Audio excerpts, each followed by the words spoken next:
Many people attribute children to God. The Arabs used to say that the angels are the daughters of God.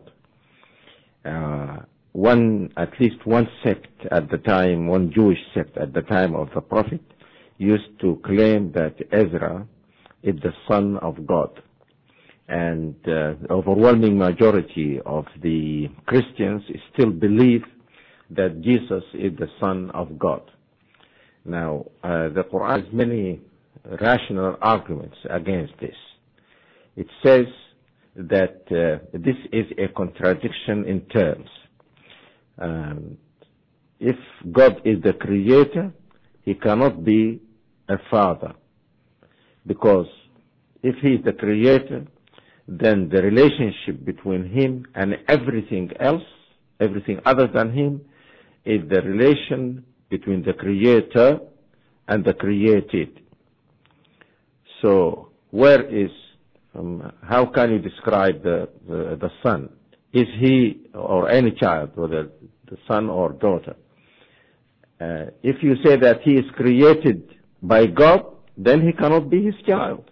You don't create your child. God gives birth to the child. He doesn't create it. If you say it is not created by him, then who created the child? So there is a contradiction between someone being creator and being father at the same time. This is the first Quranic argument. The second one is that it is the mother who gives birth to the child. And those who say that Jesus is the Son of God, they say at the same time that Mary is his mother. But they don't say that Mary is God's wife. So the Quran says, how can God have a child seeing that he has no wife? If he has no wife, then he cannot have a child. That is, if you take a child in the ordinary sense of the word. Some Christians I argued with tell me, no, you are taking the word child literally. That's not what we need. And I tell them that the onus is on you. You explain to yourselves and to us what you mean by child. And what is it?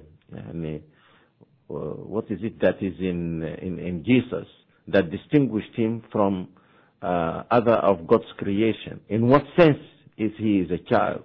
Is he a child? In what sense is he the only Son of God? You have to explain this to us and to yourselves. As far as we know, a child is a child. Now, the Quran also says that God is self-sufficient. He doesn't need to have a child. There is a verse in the Quran which says, قَالُوا اتَّخَذَ اللَّهُ وَلَدًا. They say that God has taken unto himself a child. Subhana, exalted be he. And you are attributing something that is degrading to God. God has all the attributes of perfection. Now you are attributing to him something which does not suit him as a creator. Subhana, huwa al-ghani. Huwa al-ghani, he is self-sufficient. If he is self-sufficient, he doesn't need a child. Why is he self-sufficient? لَهُ مَا فِي السَّمَاوَاتِ وَمَا فِي الْأَرْضِ. Everything in heaven and on earth belongs to him. It is not his child. It is his. It is something which he owns. لَهُ مَا فِي السَّمَاوَاتِ وَمَا فِي الْأَرْضِ. إِنْ عِنْدَكُمْ مِنْ سُلْطَانٍ بِهَذَا. Then he says that, tell them that you have no evidence for this.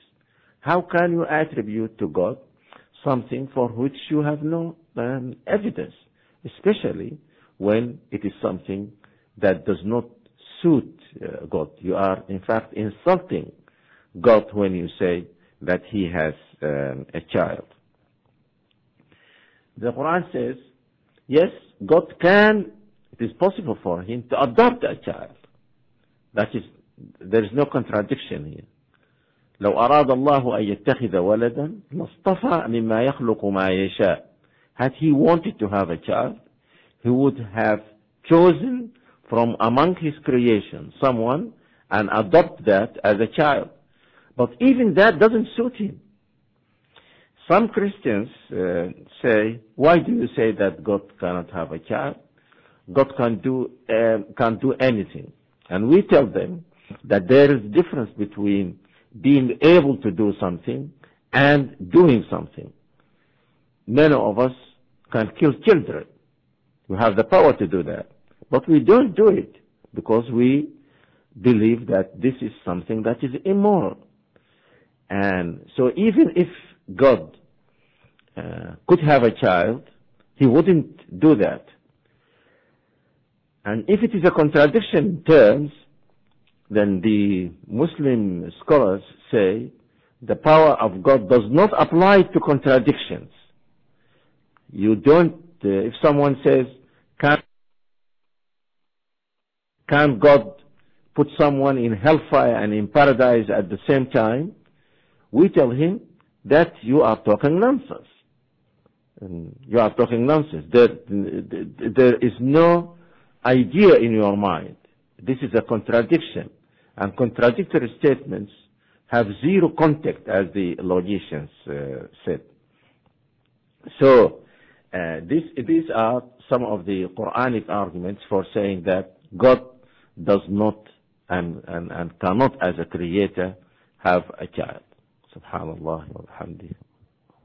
Assalamu alaikum.